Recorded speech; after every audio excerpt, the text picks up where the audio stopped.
હાટકેશ જયંતિના અંબિકા સદન ખુલ્લું મુકાશે અને હાટકેશ સદન પર આપણે આવ્યા છીએ અને એના પ્રથમ માળેથી શ્રી હાટકેશ્વર અને અંબિકાના દર્શન થઈ રહ્યા છે.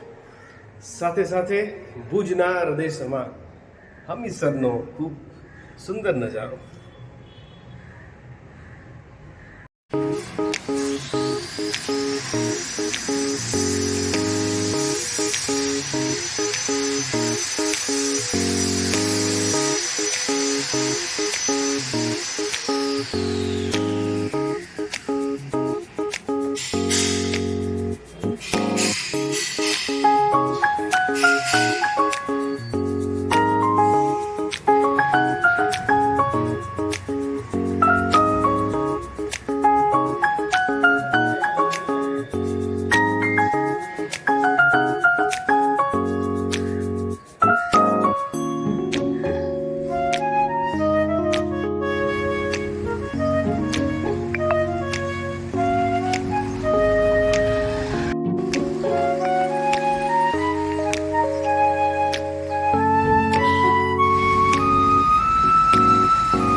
જય હાટકેશ. અતુલ મહેતા, પ્રમુખ શ્રી હાટકેશ્વર જાગીર.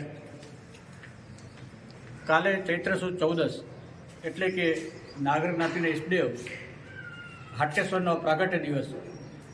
એ પ્રાગટ્યના દિવસે જ્ઞાતિજનો પાટોત્સવ ઉજવશે. એ દિવસે જ અત્યારે જ્યારે પ્રવાસન ક્ષેત્રે કચ્છ આગળ વધી રહ્યું છે ત્યારે નાગર જ્ઞાતિના જે બહારેથી આવતા લોકો છે એમને પણ અહીં સગવડ વધુ મળે અને સારી મળે એ માટે ટ્રસ્ટે એક અંબિકા સદન આપણું ગ્રહ ઊભું કર્યું છે અને આ સુવિધા જ્ઞાતિજનો માટે છે પણ જે અપૂરતી છે એ માટે વધુ ઉપલબ્ધિ થાય એ સારું એક આયોજન હતું જે કાલે ફળીભૂત થાય છે, જેનો મને આનંદ અને હર્ષ છે. આ અંબિકા સદનમાં 6 રૂમો છે અને 4 ઉપર 2 નીચે અને 3 આગળ દુકાનો પણ બનાવવામાં આવી છે કે જેથી ટ્રસ્ટને એમની પણ આવક રહે અને આ અંબિકા સદનના મેન્ટેનન્સમાં પણ ઉપયોગી નીવડે. આ સદન પાછળ લગભગ 55 થી 60 લાખ રૂપિયાનો ખર્ચ થવાની સંભાવના છે.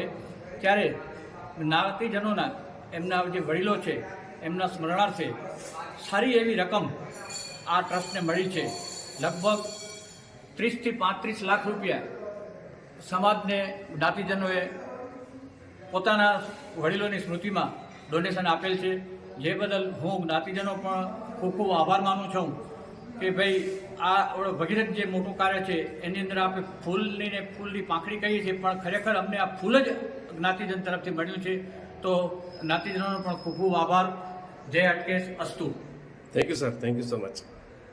આ હતા આપણા જ્ઞાતિ પ્રમુખ અને સૌના લોકલાડીલા એવા અતુલભાઈ મહેતા સાહેબ. ખૂબ ખૂબ આભાર સાહેબ.